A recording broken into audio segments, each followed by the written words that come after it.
Donc, Bérangère Moindreau, je suis responsable de développement international à Vitagora depuis janvier 2020. Et je tiens à remercier donc et les participants et les intervenants pour ce webinaire qui est consacré aux bonnes pratiques stratégiques et financières en Asie du Nord-Est. Je vais partager mon écran.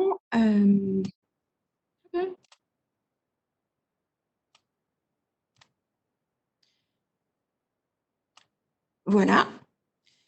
Donc, ce webinaire est organisé avec notre partenaire Crédit Agricole Champagne-Bourgogne et nous aurons le plaisir d'écouter les responsables des desks Japon et Asie-Pacifique, ainsi que Madame Didion, qui est basée donc à Dijon.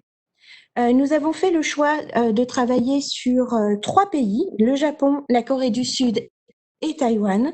Et nous avons préféré une approche par zone parce que ces pays ont des caractéristiques communes sur des marchés, et notamment en ce qui concerne les opportunités pour le secteur agroalimentaire. Nous ferons également un focus Japon.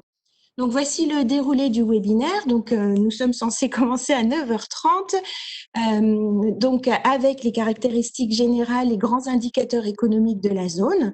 Ensuite, je laisserai la parole à Madame Saiki pour qu'elle puisse nous présenter donc le Japon, les opportunités ainsi que les bonnes pratiques. Et ensuite, vers 10h, Monsieur Michel Demoinck prendra la parole. Il est responsable international, donc Desk Asie et Pacifique. Et ensuite, à 10h15, c'est Madame Julia Didion, technico-commerciale affaires internationales du Crédit Agricole Champagne-Bourgogne, qui vous parlera des pratiques pour sécuriser vos opérations internationales et les opérations de change. Et ensuite, on aura quelques minutes pour les questions-réponses.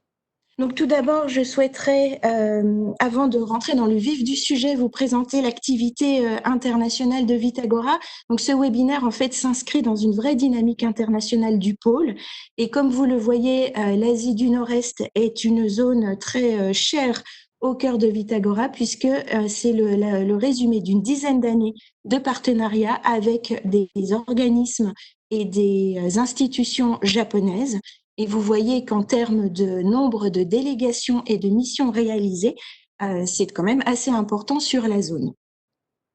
Donc, je vais vous présenter donc les grands indicateurs de la zone. Donc, tout d'abord, il s'agit le Japon, la Corée du Sud, sont les 3 pays les plus riches d'Asie après Hong Kong et Singapour. Ils sont dans le top 5 des pays au plus fort pouvoir d'achat en Asie. Ils ont aussi l'avantage de concentrer une population importante et qui est urbanisée. Donc, ça représente 200 millions de personnes.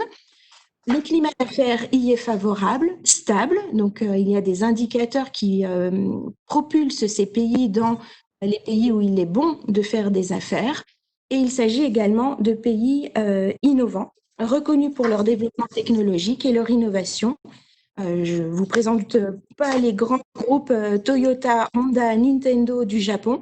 Le Japon est le premier fournisseur et exportateur au monde de robots industriels et il affiche une position de leader dans la recherche et l'innovation avec 1,3% de son PIB. D'ailleurs, j'étais censée présenter aussi un appel à projet donc sur les partenariats technologiques où il est important de postuler donc avant le 10 septembre 2020. Donc, si vous souhaitez plus d'informations sur ce partenariat, notamment avec le Japon, n'hésitez pas à nous contacter par la suite. Les indicateurs aussi qui sont communs sur ces 3 pays, ce sont des pays où la reprise est encourageante.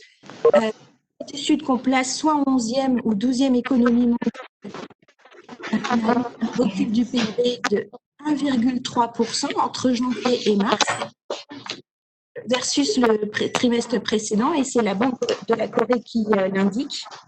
Est-ce que vous pourriez couper votre micro, Émilie, s'il vous plaît?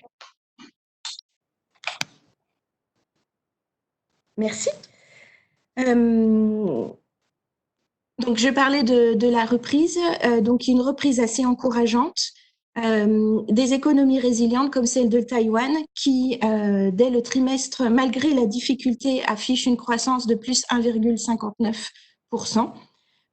Par contre, voilà, le Japon qui subissait des soucis économiques avant même la crise Covid est rentré en récession officiellement au premier trimestre de 2020, après 30 ans de croissance économique. Donc, ces éléments sont issus de sources du Trésor. Je vous laisserai prendre connaissance des indicateurs, mais ce sont des pays à fort PIB et à fort pouvoir d'achat, avec des niveaux de croissance qui sont normalement positifs et avec des espoirs de reprise qui sont importants. Et je pense que nos experts des desks pourront en parler bien mieux que moi. Au niveau des caractéristiques marché, elles ont des caractéristiques très, très importantes et très communes. Donc, au niveau des importations, ces marchés, que ce soit la Corée, Taïwan et Japon, en moyenne, 70 à 80% des besoins alimentaires sont importés. On note également l'augmentation donc du pouvoir d'achat de la population ainsi que des évolutions de la consommation. Et notamment, comme c'est une population qui est très urbanisée, on voit aussi l'émergence de foyers à une personne. J'ai voulu vous montrer un petit peu aussi les produits importés de France dans le top 3. Donc, c'est une source Team France Export. Donc, il y a d'abord les produits laitiers qui ont connu une forte croissance au niveau des importations sur cette région et notamment depuis la signature de l'accord APE, donc de libre-échange avec le Japon, les préparations à base de céréales ainsi que les préparations alimentaires diverses. Il faut aussi noter que la France bénéficie d'une image d'excellence de ses produits et sur cette zone, l'offre française est quand même très accessible et notamment dans différents types de commerces qui sont typiques à la zone, qui sont soit les department stores, soit les supermarchés, soit les convenience stores. Donc, on est sur un marché où, évidemment, il y a une offre française déjà bien présente, donc très concurrentielle, donc très exigeant. Une des remarques aussi sur ces marchés, c'est que la consommation hors domicile est très importante et représente en moyenne plus de 50% des dépenses alimentaires, ce qui est très, très important. Et on est aussi, comme je vous l'ai dit un petit peu en amont, donc par rapport à la présence de l'offre française dans différents types de commerces, sur une premiumisation de la grande distribution. Il est tout à fait possible de trouver l'offre occidentale et notamment l'offre française dans des supermarchés.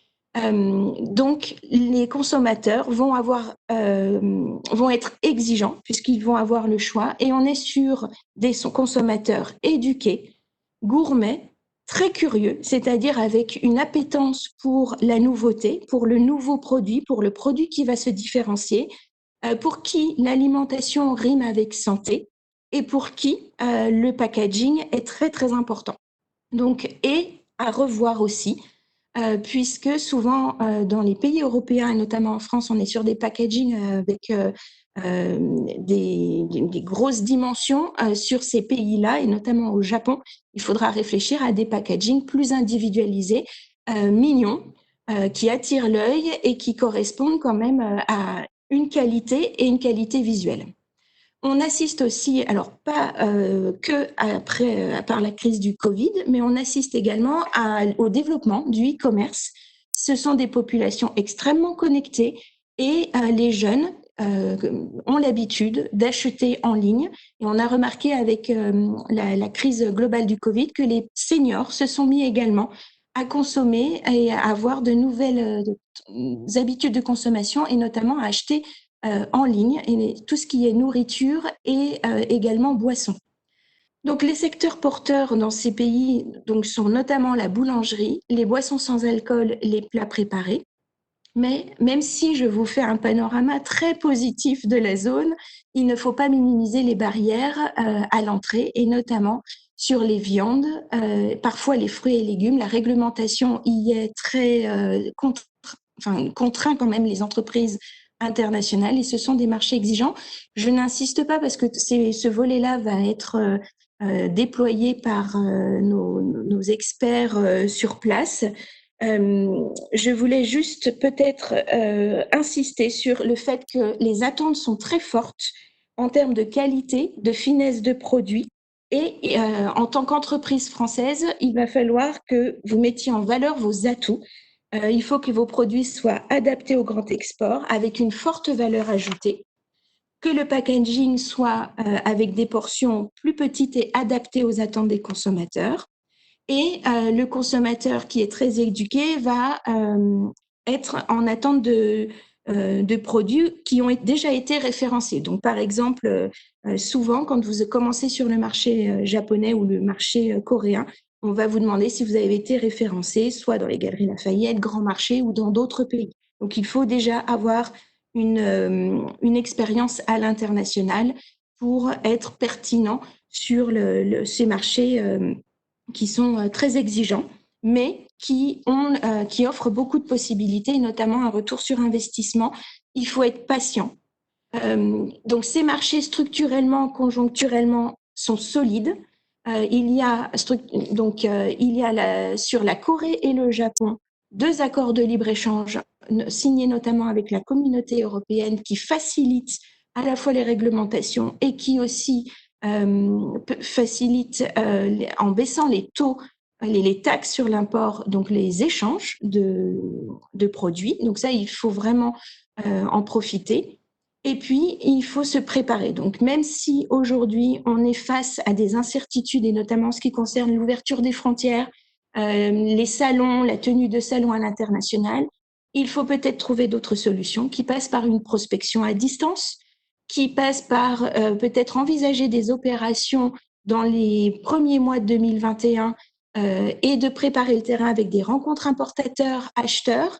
Il ne faudra pas, excusez-moi l'expression, mais louper le coche sur ces pays, je pense, qui ont une reprise intéressante. Et il faut peut-être aussi s'atteler à travailler ces outils de communication à l'international, les rendre plus performants et travailler son image. Donc, le temps passe, donc je vais vraiment passer la parole à nos experts, donc à Madame Saiki qui est donc sur le desk Japon du Crédit Agricole pour qu'elle vous présente maintenant les opportunités, le panorama du Japon après la crise ainsi que les bonnes pratiques. Merci. Voilà. Je m'appelle Yuka Saiki, responsable de l'International Desk du pôle d'accompagnement international du groupe Crédit Agricole. Je suis basée au Crédit Agricole CIB à Tokyo. Le Japon est un marché sophistiqué et mature avec des infrastructures de distribution très efficaces. Il reste la troisième puissance économique avec 126 millions d'habitants au pouvoir d'achat très élevé. Le Japon est un archipel volcanique qui est recouvert de montagnes et de forêts dont la surface habitable représente seulement 33%. Le territoire japonais s'étend sur 3000 km du nord au sud et la superficie du Japon représente environ 2/3 de la France. La population est repartie sur 20% de territoire. La population de Tokyo représente plus de 10% de la population totale. Avec un PIB nominal d'environ 5 000 milliards US$ en 2019, le Japon dispose d'un patrimoine financier domestique exceptionnel, 28 000 milliards US$ d'actifs financiers, ce qui fait 600% de PIB, détenu par les ménages et entreprises privées et investis en priorité au Japon. Le passage en octobre 2019 de la TVA de 8 à 10% sur la plupart des biens et services a dissuadé la consommation et s'est ajouté à cela les dommages causés par le passage de puissants typhons, ce qui fait que le taux de croissance du PIB en 2019 a été en fait de 0,7%. Après la longue période de croissance économique qu'a connue le pays pendant 30 ans, le Japon est entré en récession au premier trimestre 2020. L'épidémie de Covid-19 en Chine, en Europe et puis aux États-Unis a eu un impact significatif sur le Japon qui dépend des exportations et qui, à ce titre, a été très affecté par l'affaiblissement de la demande extérieure. Le Japon pourrait avoir une croissance négative en 2020 comprise entre -3 et -5% selon la Banque du Japon si l'épidémie est maîtrisée d'ici le second semestre. Comme vous le savez déjà, le Japon a fait face au problème du vieillissement de sa population, avec un taux de natalité très faible, 1,36 enfants par femme, et une population âgée. Les plus de 65 ans représentent environ 29% de la population. Le taux de chômage était fin mai à 2,9% de la population active, avec 120 offres d'emploi pour 100 demandes. Le taux de chômage augmente de 0,3% depuis fin avril à cause de la pandémie. Donc, les réformes du système social sont aujourd'hui un sujet majeur au Japon. D'abord, le gouvernement incite plus de femmes à travailler et fait des efforts pour mettre en place de nombreuses crèches gratuites. Le taux de travail pour les femmes aujourd'hui est de 71% contre 53% il y a 34 ans. Cependant, 38% des employés sont en contrat non régulier. Une loi a été mise en place le 1er avril 2019, offrant 350 000 visas à des travailleuses étrangères pour une durée de 5 ans afin de résoudre une partie de la pénurie de main-d'œuvre. Pour votre information, avant l'épidémie de Covid-19, le nombre d'étrangers résidant au Japon ne représentait que 2,2% de la population totale, majoritairement des Chinois et Vietnamiens. Le Japon s'ouvre aux échanges commerciaux. Après l'accord de libre-échange, le TPP, Partenariat Trans-Pacifique fin 2018, l'accord de partenariat économique entre l'Union européenne et le Japon, l'APE, est entré en vigueur le 1er février 2019. Le nombre de touristes étrangers a dépassé le nombre de touristes japonais à l'étranger depuis 2015. 31,8 millions de touristes sont venus au Japon en 2019 et le secteur touristique a été en plein boom avant l'épidémie. Le défi du déclin démographique forcerait le Japon à accepter plus d'immigration. Cependant, l'immigration reste un sujet controversé. Le gouvernement a déclaré l'état d'urgence le 6 avril et celui-ci a été levé le 25 mai. Cependant, le confinement ne peut et de fait n'a pas pu être appliqué avec fermeté car il n'existe pas de véritable loi qui puisse forcer la population à rester confinée, ni de punition pour les gens qui ne respectent pas les recommandations du gouvernement. Ce fut donc un confinement léger et volontaire à la japonaise. Plus de la moitié des gens ont continué à travailler au bureau et certains restaurants sont restés ouverts avec des horaires d'ouverture réduits en servant plutôt des bento, repas à emporter. Selon certaines sources, l'habitude des Japonais de porter des masques et le peu de contact physique dans leurs relations sociales ainsi que d'autres particularités culturelles telles que le fait de ne pas porter de chaussures à l'intérieur de la maison, etc., auraient fait en sorte que le nombre de cas de Covid-19 et de décès soit resté assez faible. Selon les chiffres officiels, 18 874 cas au total et 975 décès à la date de 2 juillet.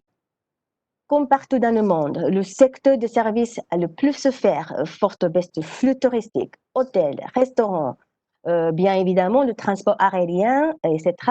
Et les grands magasins ont été fermés du 4 avril au 20 mai environ. La rupture dans les chaînes d'approvisionnement et l'arrêt de la production dans le monde ont impacté surtout l'industrie automobile qui représente 20% de la valeur des exportations nationales. La valeur des exportations automobiles au Japon a baissé de 64% en mai 2020 par rapport à mai 2019. Et malheureusement, les Jeux olympiques et paralympiques Tokyo qui devraient avoir lieu en été 2020 ont été reportés à 2021. Le gouvernement Abe a annoncé 2 plans de relance économique supérieurs à 1 000 milliards d'US$ chacun, ce qui représente au total 40% du PIB, avec des actions centrées sur le renforcement du système médical, des primes pour les personnels soignants, la majoration des indemnités de chômage partiel, la prise en charge partielle du loyer des entreprises et des frais de scolarité, etc. Cependant, l'allocation approuvée fin avril de 100 000 yens par Japonais ou résidents au Japon, dont seulement un tiers en ont bénéficié à ce jour. Et l'abénomasque, 2 masques lavables envoyés par le gouvernement à tous les foyers du Japon, ont été critiqués car jugés trop petits ou bien trop tardifs. On ne sait pas on ne sait pas encore quand l'épidémie s'arrêtera. Mais cette crise a certainement changé la vie sociale et privée de la population japonaise. Quelle sera la vie normale au Japon? L'épidémie a déjà révélé des besoins dans le secteur de retail comme l'e-commerce et les paiements électroniques, car la majorité des moyens de paiement au Japon s'effectuent toujours en argent liquide. Personnellement, je ne savais pas qu'il y avait autant d'applications pour faire des webinaires avant la pandémie. La tendance pour améliorer le confort à la maison semble continuer et l'utilisation de transporteurs Uber Eats est devenue fréquente, surtout pendant l'état d'urgence, pour livrer les repas, et le taxi a pu servir comme transport de médicaments. Et le mode de télétravail devrait servir à améliorer le work-life balance et réduire le nombre de passagers durant l'heure de pointe dans les transports en commun, car le Japon est connu comme le pays ayant le plus longs horaires de travail pour seulement 10 jours à moyen de congés pris par an. Savez-vous quels produits alimentaires se sont le plus vendus pendant le confinement au Japon? Ce sont les pâtes, les farines et les aliments surgelés et les alcools, y compris les vins. Les mamans ont fait beaucoup de gâteaux pour leurs enfants et consommé plus d'alcool en raison de stress additionnel, car elles ont dû s'occuper à la fois des enfants et du mari. Il faut savoir qu'au Japon, la majorité des employés hommes durant la semaine dînent normalement à l'extérieur avec des collègues ou clients. Le modèle de société hyper intelligence dit Société 5.0 est une stratégie lancée par le gouvernement japonais pour faire face à plusieurs défis que le pays rencontre actuellement, tels que le vieillissement de la population, la dépense énergétique, les précarités sociales, le déclin de la population active, le réchauffement climatique, etc. Le Japon, pour résoudre ces problèmes sociaux, cherche ainsi des nouvelles technologies dans les secteurs de la transformation digitale, du numérique, de la santé, mobilité, infrastructure, green tech, industrie 4.0 et smart city. Le projet de loi afin de réaliser la Super City vient d'être approuvé par le gouvernement. Cela devrait faciliter la réalisation de certaines initiatives telles que la mise en place de transport par voiture automatique, de transport par drone, les traitements médicaux à distance, la formation à distance, la facilitation des paiements électroniques, etc. L'APE, l'accord de partenariat économique entre l'Union européenne et le Japon, est entré en vigueur le 1er février 2019. Plus de 90% des exportations européennes vers le Japon sont libéralisées. L'accord prévoit à terme la libéralisation de 99% des exportations européennes. L'APE implique l'ouverture du marché japonais en matière agricole en contrepartie de la libéralisation des tarifs douaniers sur l'automobile à l'entrée du marché européen. Les exportations agricoles de l'Union européenne vers le Japon s'élevaient avant l'entrée de vigueur de l'APE à 5,7 milliards d'euros par an, dont 1,4 milliard d'euros depuis la France, soit 24,5% de la France. Les principaux produits exportés au Japon sont les suivants: viande de porc, vin, fromage, spiritueux et liqueurs, préparation de légumes, fruits ou noix, huile d'olive, alimentation pour animaux domestiques, chocolat, bonbons et glaces, pâtes, pâtisseries, biscuits et pains. Le savoir-faire français en particulier conserve au Japon une image de marque élevée dans le domaine des cosmétiques, du luxe et de la gastronomie. Sur les 10 premiers mois depuis l'entrée en vigueur de l'APE de février à décembre 2019, les exportations agroalimentaires françaises au Japon connaissent une croissance significative. Du fait de la disparition des taxes, les exportations françaises de vin progressent de 15%, celles de produits laitiers et de fromage de 13%. La structure de commerce bilatéral était relativement stable en 2019. Le solde français vis-à-vis du Japon reste néanmoins déficitaire. Il n'est bénéficiaire que sur 3 segments: l'agroalimentaire, les pharmaceutiques et les produits textiles, habillement et chaussures. Les exportations aéronautiques ont doublé en 2019 grâce aux livraisons d'avions de la marque Airbus, qui ont fait près d'un quart des exportations françaises vers le Japon. D'après les douanes françaises, le Japon reste le 12e client de la France en chargé depuis 2018, avec une part de marché de 1,6% et son 12e fournisseur avec une part de marché de 1,8%. Le Japon est le 12e partenaire commercial asiatique de la France après la Chine. Vu du Japon, la France est le 22e client de l'HPL avec 1% de part de marché et son 15e fournisseur avec une part de marché de 1,7%. Les exportations françaises vers le Japon ont progressé de 17% pour atteindre 7,7 milliards d'euros après une hausse de 2,5% en 2018. Les exportations des produits agroalimentaires qui représentent 16% du total ont également progressé de 7% grâce à l'APU. Les exportations de vin, 12% de plus, et les produits laitiers et fromages, 7,5% de plus.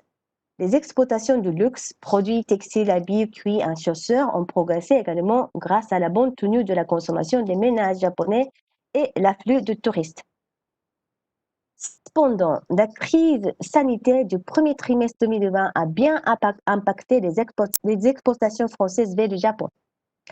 Pour les aéronefs et engins spatiaux, moins 79%, par rapport au premier trimestre 2019, moins 12% pour les produits pharmaceutiques, moins 23% pour les véhicules automobiles, moins 5% pour les parfums et produits de toilette, mais avec une progression de 14% pour les articles de voyage et maroquinerie et de plus de 9% pour les vins de raisin. Par ailleurs, les importations françaises de produits japonais ont augmenté de 2% en 2019 après une hausse de 1% en 2018.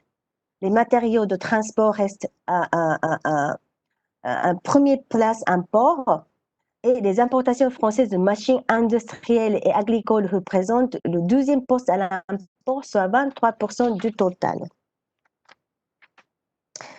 Quelques chiffres par comparaison. Au Japon, la surface agricole représente seulement 12,6% du territoire, dont près de la moitié est consacrée à la culture de riz.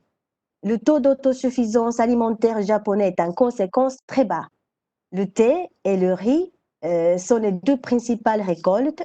Le secteur de l'agriculture est hautement subventionné et protégé. L'agriculture ne représente que 1,2% du PIB et emploie moins de 3,4% de la population active. Le Japon n'a que très peu de ressources naturelles et donc dépend donc de l'extérieur pour se fournir en matières premières et en ressources énergétiques. Pour vous donner une idée de ce que les Japonais mangent, voilà quelques photos sur les repas typiques au Japon. Pour le petit déjeuner, la majorité des gens aujourd'hui prennent un petit déjeuner occidental. Du pain, du café, des yaourts, des céréales, etc. On trouve une grande variété de repas pour le déjeuner et le dîner. Et pour ce qui concerne les plats traditionnels, il y a le yakitori, le sukiyaki, le soba de nuit de sarrasin et les sushis, etc. Et les cuisines indiennes, chinoises, françaises et italiennes sont servies même à la maison. Cependant, le Japon est dépendant de ses importations pour les ressources agroalimentaires. L'autosuffisance alimentaire japonaise est seulement de 37% en calories. Le taux d'autosuffisance pour le riz est presque de 5%, mais de 73% pour les légumes, 61% pour les produits de la mer, 32% pour les fruits et 26% pour les produits laitiers. Le premier pays fournisseur agroalimentaire du Japon sont les États-Unis, suivi par la Chine, l'Australie et la France et son 8e fournisseur agroalimentaire. Ensuite, qui accompagne localement les entreprises françaises pour le développement des affaires au Japon? Et quels sont les salons et événements importants dans le secteur agroalimentaire auxquels le Crédit Agricole s'associe? Deux contacts essentiels sont à retenir. La Chambre de commerce et d'industrie France-Japon et Business France-Japon qui sont partenaires de Team France Export. La CC France-Japon, la plus ancienne chambre étrangère au Japon, possède un réseau d'affaires étendu avec plus de 600 entreprises locales et internationales. Elle a une très forte présence locale avec 4 bureaux régionaux à Tokyo, Nagoya, Osaka et Fukuoka. Elle propose plus de 120 événements d'affaires par an, ainsi que l'événement Bonjour France qui promeut l'art de vivre et la gastronomie française sur toute une semaine. La CCI France-Japon organise une mission de prospection soit sur place à Tokyo, soit en visioconférence depuis la France. Business France-Japon organise également des missions de prospection collective et individuelle, ainsi que des salons comme le pavillon français au salon Foodex et Tasting France. Le Foodex est le plus gros salon international d'agroalimentaire en Asie qui a lieu chaque année début mars. Le Tasting France, pour sa part, a lieu 2 fois par an à Tokyo et Osaka et comprend une dégustation professionnelle pour les vins et spiritueux, ce qui est une très bonne occasion de rencontrer des acheteurs. Nous sommes sponsors pour Bonjour France et Tasting France à Tokyo.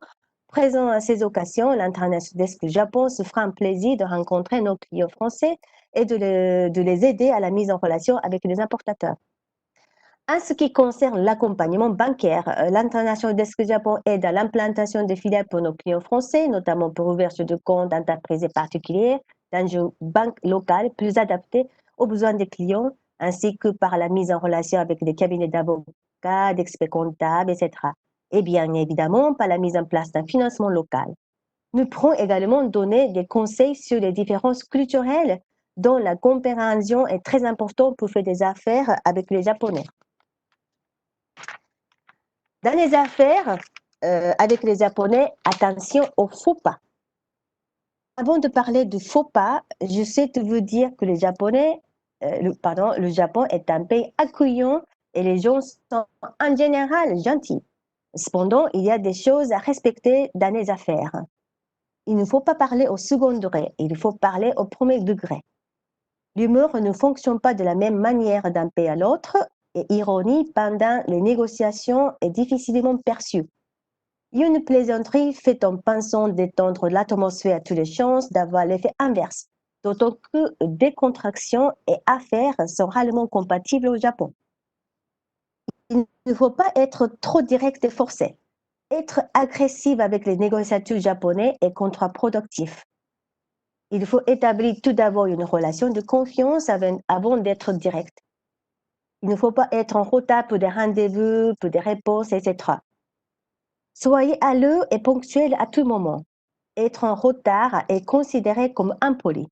Dans les affaires au Japon, il ne faut ni être 2 minutes en retard, ni 3 en avance à un rendez-vous. De manière générale, le respect des délais dans la totalité de la relation d'affaires est un facteur primordial pour les Japonais. Il ne faut pas traiter le sujet de carte de visite à la légère. L'échange de cartes de visite à la première rencontre est un rituel au Japon. Il faut y porter autant d'attention qu'à la personne elle-même. Il faut la traiter soigneusement et ne surtout pas jouer avec la carte de visite de votre interlocuteur japonais. Il ne faut jamais considérer que votre interlocuteur japonais a parfaitement compris. Les Japonais qui parlent anglais ou français parfaitement sont rares. Oui, en japonais, hai ne signifie pas je suis d'accord. Mais vous avez raison ou je vous écoute. Dire non est considéré comme impoli et agressif. Une réponse brutale et honnête est rarement donnée en public car elle est peut-être préjudiciable aux relations sociales. En conséquence, les conversations japonaises sont détournées et ambiguës. Donc, il vaut mieux résumer des points importants par écrit après votre discussion. Il ne faut pas essayer de dégager sa responsabilité en cas de problème. Au Japon, quand il y a quelque chose qui ne va pas, on s'excuse d'abord au lieu de dégager sa responsabilité. S'excuser est culturellement la manière d'éviter toute forme de conflit. Il ne faut jamais faire perdre la face ou mettre mal à l'aise votre interlocuteur en public. Évitez d'arriver dans une négociation avec un élément inconnu qui pourrait mettre votre interlocuteur mal à l'aise. Avant tout, le respect de l'autre est quelque chose de très important.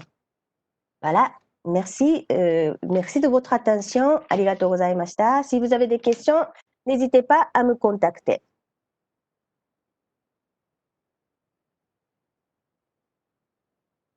Merci beaucoup. Nous passons la parole à Monsieur Demoinck.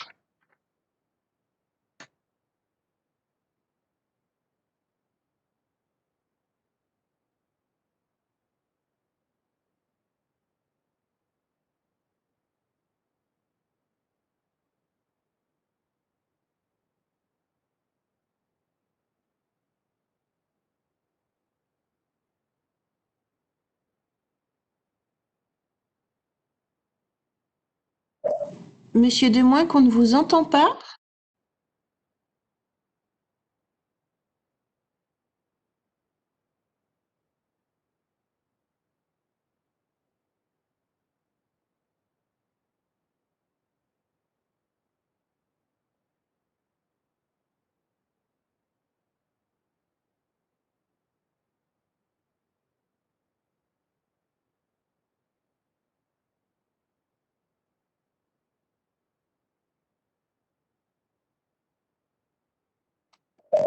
Monsieur Demoin, est-ce que vous pouvez ouvrir votre micro? On ne vous entend pas. On voit bien votre présentation cependant.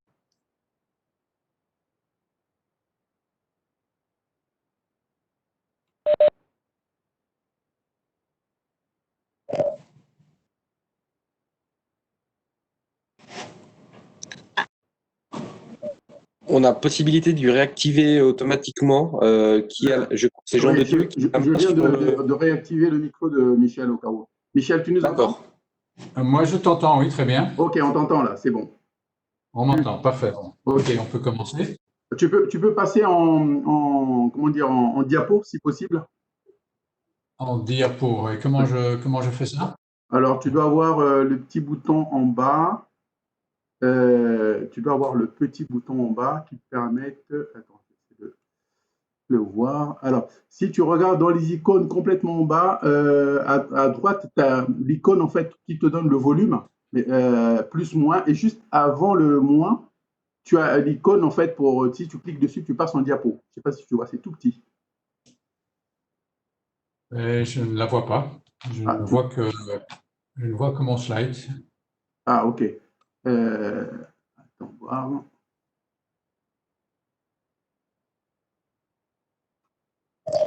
Avez-vous la possibilité de le mettre en plein écran? Et j'attire votre attention aussi sur le timing.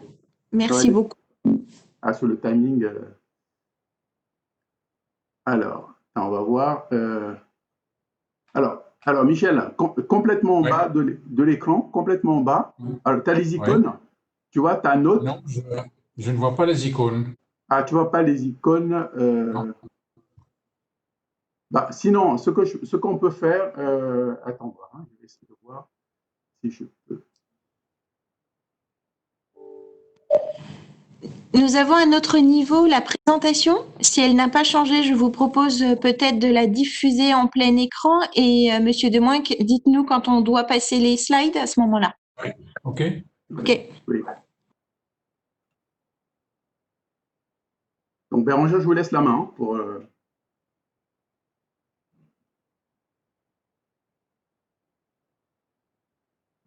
Donc j'arrête le sharing.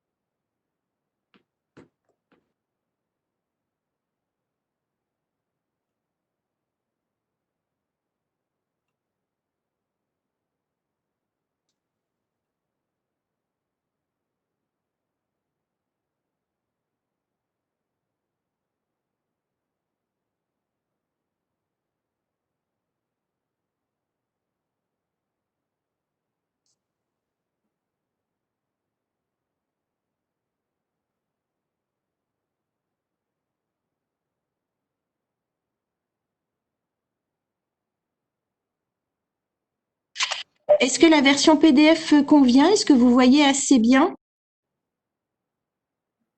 Version PDF. Est-ce que vous voyez mon écran? On la voit, mais c'est un peu. Toute la mise en page a sauté, Bérangère. Ah, Le PDF, c'est pas idéal. Hein, ouais, pour, je n'ai que le PDF malheureusement. Ouais. Donc on Et peut partir pense qu'on- sur. on peut revenir sur la version PowerPoint et PowerPoint, même oui. si c'est pas en plein écran, on voit. Hein. Oui, Sur oui, sur on la doit version partir PowerPoint, dessus. on arrive en effet à bien voir quand même. Bon, c'est toi qui la lance, Jean de Dieu. Attends, voir, je vais prendre la main.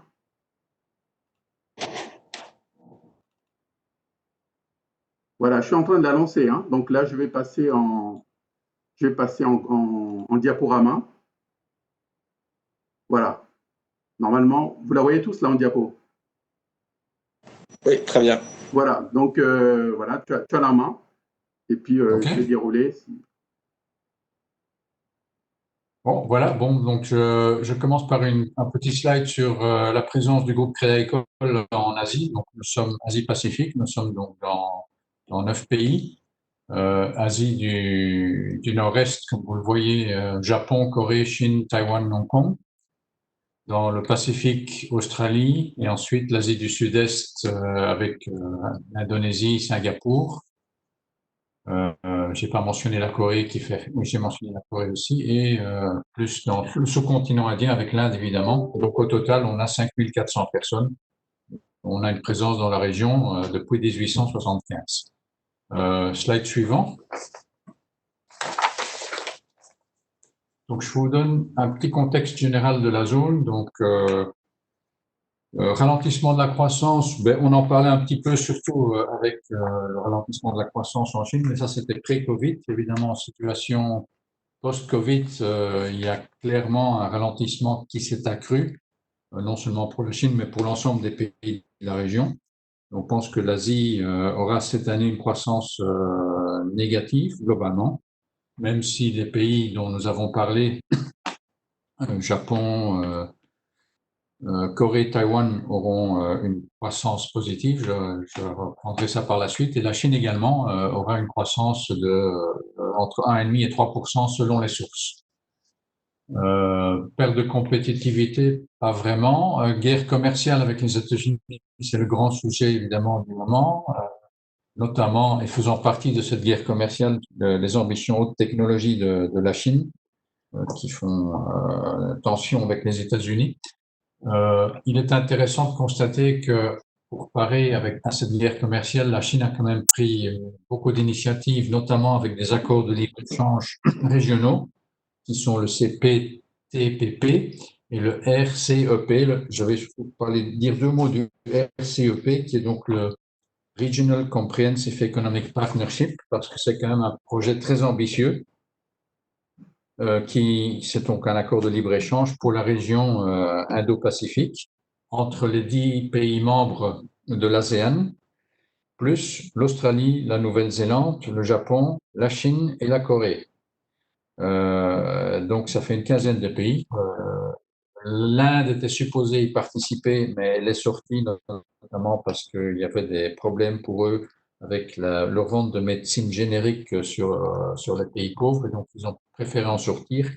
Néanmoins, avec les 15 pays qui font partie du RCEP, on a quand même une région qui représente 30% de la population mondiale et presque 30% de son PIB.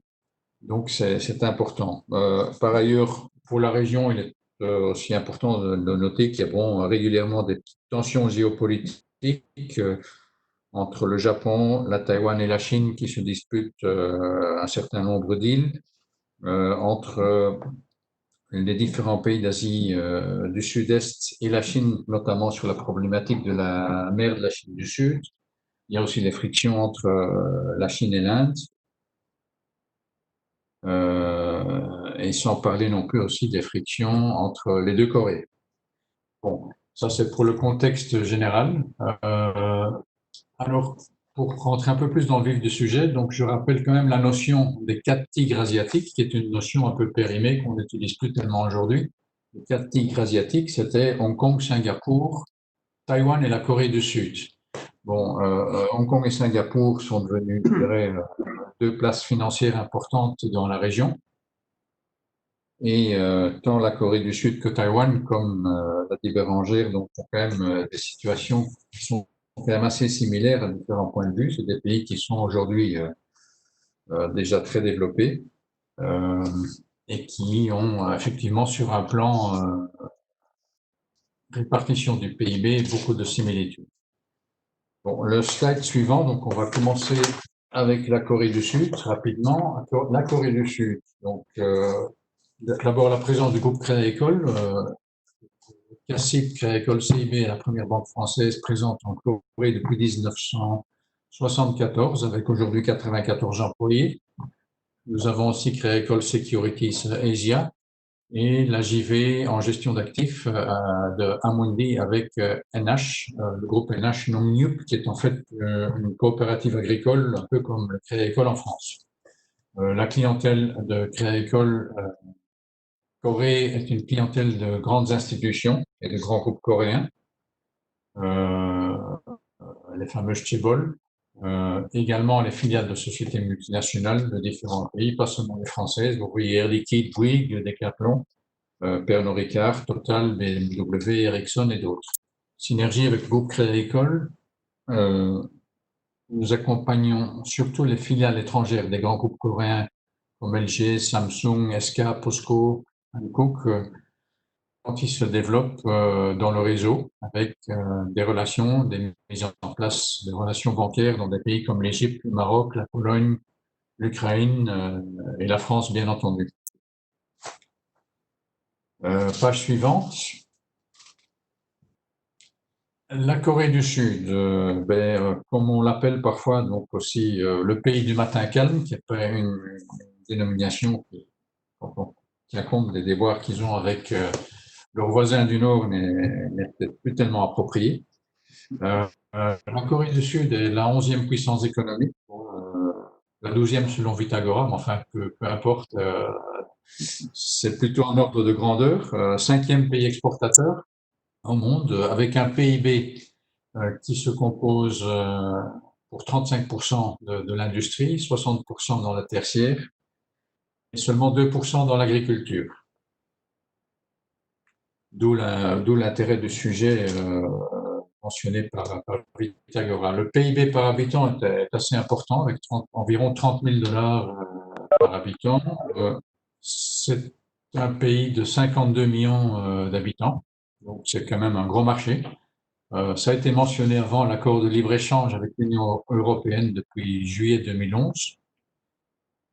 Les secteurs porteurs, l'agroalimentaire, on l'a déjà mentionné, également mode et accessoires, cosmétiques, pharmacie, équipements médicaux, nouvelles technologies, e-commerce.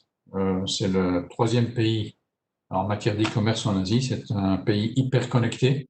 Je pense que c'est le pays le plus connecté au monde actuellement. Les équipementiers automobiles, bien sûr, parce que donc, la Corée a de gros producteurs, de gros fabricants automobiles comme Samsung et Daewoo notamment. L'énergie renouvelable avec un objectif de 20% d'énergie renouvelable d'ici 2030, alors qu'en 2017, ils étaient seulement à 6%. Le Covid, donc l'épidémie, donc la Corée a très bien géré cette situation. C'était basé sur la transparence, les tests et les technologies de traçage, et également une coopération très importante de la population. La Banque centrale, donc le Bank of Korea, pour faire face à la situation, comme dans d'autres pays, réduit les taux d'intérêt qui sont aujourd'hui, qui ont été réduits de 0,75%. Les mesures de soutien ont été très importantes, ils font 13% du PIB. L'impact du Covid sur la croissance en Corée, il y a une prévision de croissance négative, mais assez modeste quand même, un PIB de moins 0,2% pour 2020, alors qu'en 2021, la Banque centrale préconise déjà une reprise de la croissance de 3,1%. Le slide suivant, donc exporté en Corée, vous voyez là un slide, bon, il y a d'abord un chiffre, il y a près de 6500 exportateurs français qui travaillent régulièrement sur la Corée, en plus de 55% de PME. C'est quand même assez intéressant, surtout pour la clientèle du Crédit Agricole. Les exportations françaises vers la Corée, il y a le secteur, le plus gros secteur, c'est ce qu'on appelle chimie, parfumerie, cosmétique. Si on ajoute à ça l'agroalimentaire qui fait pratiquement 10%, et textile, maroquinerie, presque 10%, aussi 9% pratiquement, ça c'est plutôt les secteurs B2C. Et ensuite, pour le secteur plus industriel, électronique, informatique, 8,4%, machines industrielles et agricoles, 10,6%, et aéronautique, ça c'est un peu pareil partout, notamment grâce aux exportations qui ont été très importantes d'Airbus sur pratiquement tous les pays de la zone.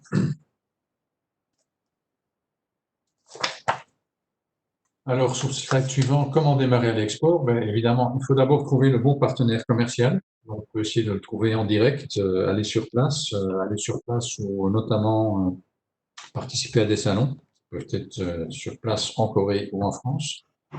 Utiliser des intermédiaires spécialisés comme Business France, FKCCI, donc c'est la Chambre de commerce franco-coréenne, ou encore des plateformes d'e-commerce qui se développent beaucoup. Il est important, et c'est un peu pareil partout, je pense, de développer une relation personnelle, une relation de confiance. Ensuite, il faut choisir la forme de vente et de distribution. Donc, ce sont des formes assez traditionnelles entre soit passer par un agent, un importateur-distributeur, vente directe ou implantation. Quand même quelques mots à ce sujet-là. Si on passe par un importateur-distributeur qui revend et qui achète pour son propre compte, il va disposer d'une pleine latitude pour déterminer les prix et les conditions de vente. Et vous n'aurez pas toujours accès au client ou un accès plus difficile au client ou à la base de données de votre distributeur, ce qui n'est pas le cas avec l'agent. Par contre, l'importateur-distributeur, en général, est bien implanté dans le pays. Il a un réseau de contacts important et donc les ventes se font peut-être plus facilement. Donc, dans les deux cas, il y a des avantages et des désavantages. La pratique des affaires, à savoir en Corée, la ponctualité, on a vu ça au Japon également, c'est particulièrement important dans ce pays-là. Je n'ai pas mentionné l'efficacité et la réactivité, donc ça c'est également très important. Les Coréens sont des gens très sérieux en matière de business. Le respect de la hiérarchie est important également, c'est un pays encore très, très traditionnel. L'échange de la carte de visite précède la poignée de main. Donc, partout en Asie, il faut se munir d'un bon paquet de cartes de visite. Bon, ça sont des données assez générales. Rapidement, quelques mots sur Taïwan. Alors que la Corée, c'était le pays du matin calme, le Taïwan, c'est aussi l'île aux multiples dénominations. On avait souvent l'habitude de parler de Taïwan comme étant de la Formose. Donc la Formose, ce terme remonte aux marins portugais qui ont débarqué là-bas au milieu du XVIe siècle et qui ont trouvé l'île très belle, donc en portugais, Ilha Formosa, qui veut dire la belle île. Bien entendu, la dénomination Taïwan. Et aujourd'hui, la dénomination officielle pour les Taïwanais, c'est celle de République de Chine, à ne pas confondre avec la République populaire de Chine, qui est la Chine continentale. CACIP est établie à Taïwan, c'était la première banque française établie à Taïwan en 1970. Elle a eu sa licence bancaire complète en 1984. Sa clientèle, un peu comme en Corée d'ailleurs, principalement constituée de grandes sociétés locales, de clients multinationaux et d'institutions financières. C'est un pays de 24 millions d'habitants, donc pratiquement la moitié de la Corée, pour un territoire qui est quand même 15 fois plus petit que la France. Mais c'est une population très concentrée. 80% de la population réside sur la partie occidentale du pays. Taïwan a une relation politique compliquée avec la République populaire de Chine, qui considère effectivement que c'est une province rebelle. Mais les relations économiques entre les deux pays sont pourtant très importantes, puisque 19% des importations de Taïwan proviennent de la Chine continentale, et la Chine continentale est aussi la destination de 41% de ses exportations. Le PIB, je l'avais mentionné précédemment, très similaire à la répartition du PIB à celui de la Corée. L'industrie fait 35%, le tertiaire 63%, le primaire 1,6%. Le PIB par habitant est nettement plus bas qu'en Corée, 24 000 $, mais en termes de PPP, parce que c'est quand même un pays beaucoup plus bon marché, en termes de purchasing power parity, parité de pouvoir d'achat, en bon français, on est quand même à 53 000 $ par habitant. les secteurs porteurs, le TIC, matériel informatique, et composants électroniques. Hein, il y a des noms très connus à Taïwan comme Asus, Acer et bien entendu Foxconn, qui est le premier fabricant pour Apple. L'intelligence artificielle, l'e-commerce, la transition énergétique, accessoires de mode, cosmétiques, boissons alcoolisées, produits gourmets. Je n'ai pas mentionné sur mon slide la situation Covid, l'épidémie. Elle a été bien gérée à Taïwan.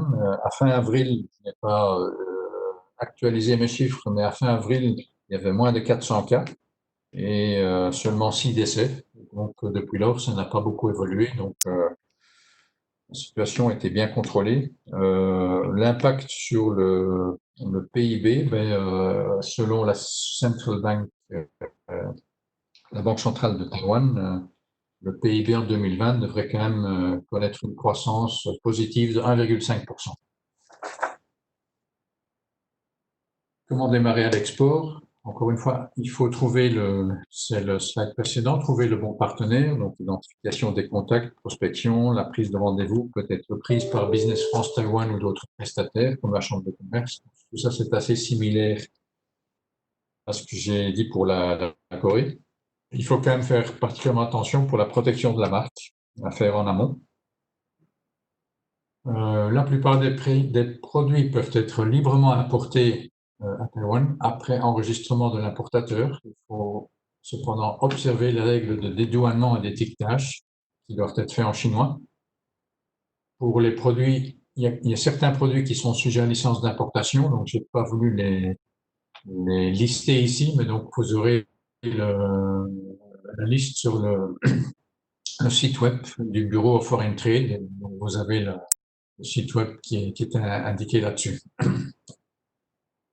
Pratique des affaires, à savoir les guanxi. Donc, il est souvent fait état de l'importance des guanxi dans le monde chinois, en général, pas seulement à Taïwan. Donc, ce sont les fameuses connexions. Est-ce que c'est vraiment important? On a tendance à exagérer l'importance de ces connexions. J'ai vu ça quand je suis arrivé, quand j'étais représentant général en Chine entre 91 et 94.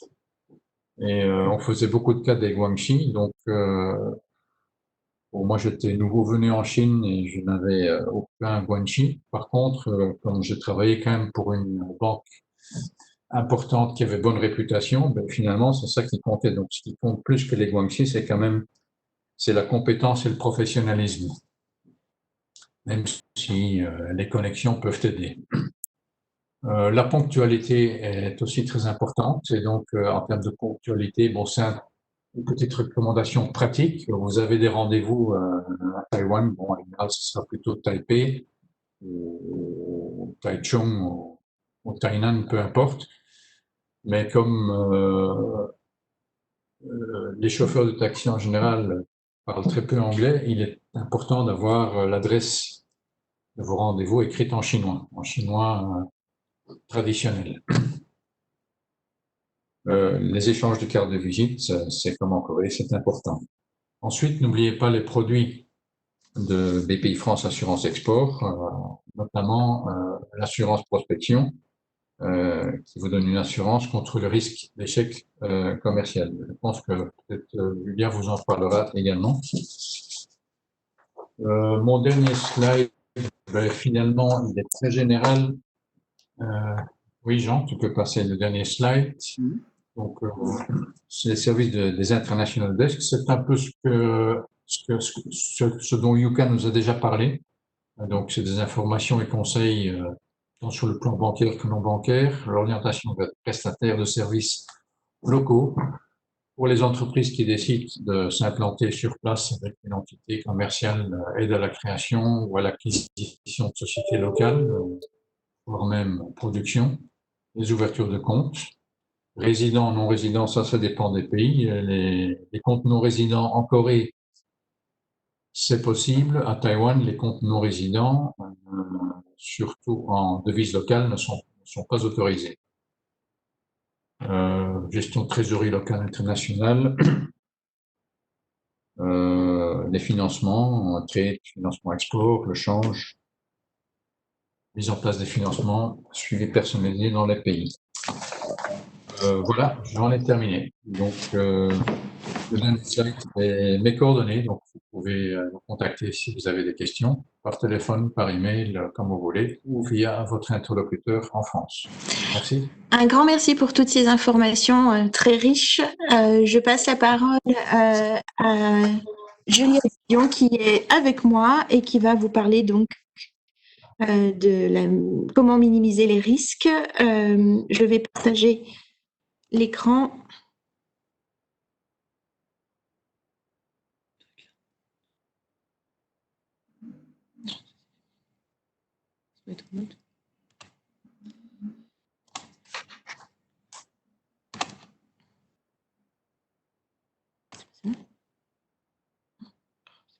Attendez, j'ai un petit souci.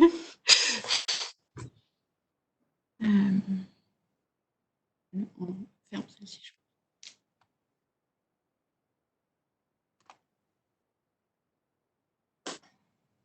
Excusez-moi. Petit problème de...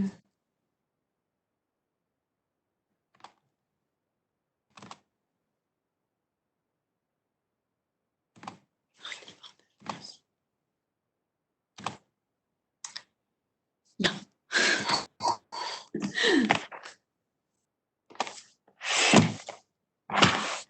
Donc, bonjour à tous. Merci pour ces informations effectivement très riches. Je vais pour ma part vous parler très rapidement des solutions que le Crédit Agricole peut vous proposer lorsque vous commencez à l'export ou quand vous avez déjà une relation établie à l'export. Je vais faire de manière très rapide. Néanmoins, sachez que je suis moi présente sur la région. Donc, je travaille entre Dijon et Beaune et je travaille sur toute la Côte d'Or. Donc, si vous avez besoin de plus de renseignements, je suis à votre disposition pour prendre rendez-vous et qu'on puisse discuter ensemble de la sécurisation de vos échanges. Le Crédit Agricole vous accompagne sur 4 grands domaines, la sécurisation de vos moyens de paiement, la couverture du risque de change, le développement à l'international et l'implantation à l'international via nos desks, et enfin,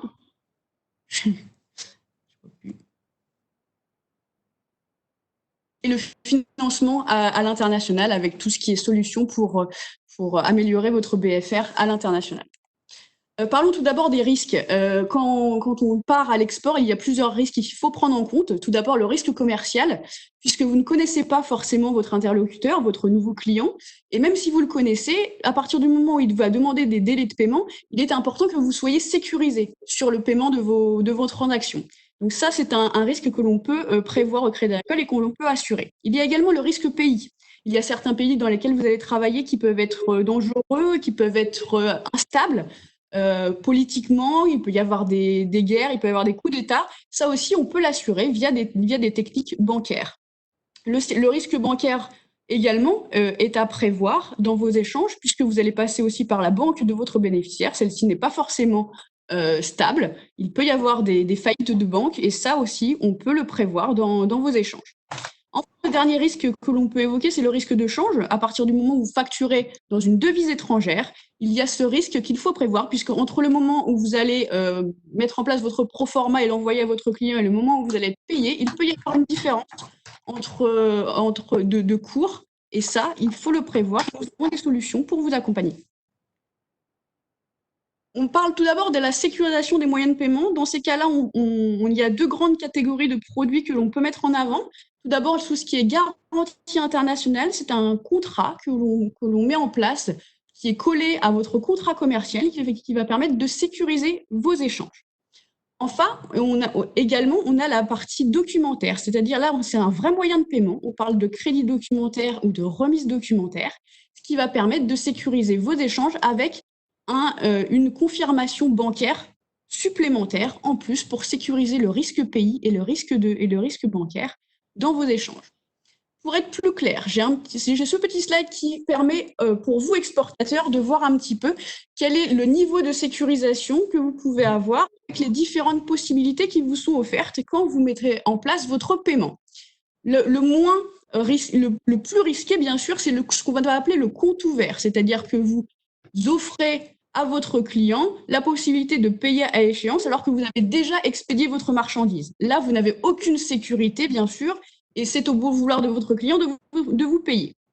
Enfin, on a de plus la remise documentaire. La remise documentaire, la banque, les banques, la banque de votre client et nous, Crédit Agricole, votre banque, on va servir finalement de boîte aux lettres. C'est-à-dire qu'on va transmettre les documents pour que les documents de votre contrat arrivent en bonne et due forme à la banque et qu'ensuite votre client vous paye. Là aussi, il n'y a pas de sécurisation. Il faut savoir que c'est un moyen qui est utilisé dans certains pays, mais vous n'avez pas de garantie bancaire dans ce cas-là. Le crédit documentaire ensuite, là effectivement vous avez un engagement de la banque de votre bénéficiaire de vous régler. Donc là vous avez déjà vous êtes déjà en position de force par rapport à la sécurisation puisque vous avez un engagement bancaire. Donc c'est une opportunité à saisir quand on peut vous proposer un crédit documentaire. Encore plus sécurisé, le crédit documentaire confirmé. Quelle est la différence? Donc là c'est que nous, Crédit Agricole, on va confirmer l'opération et on va garantir le paiement de votre opération en cas de défaillance de la banque qui s'était engagée à vous payer. Enfin, le plus sécurisé, bien sûr, vous l'imaginez, c'est le paiement avant expédition. Vous envoyez la marchandise à partir du moment où vous êtes payé.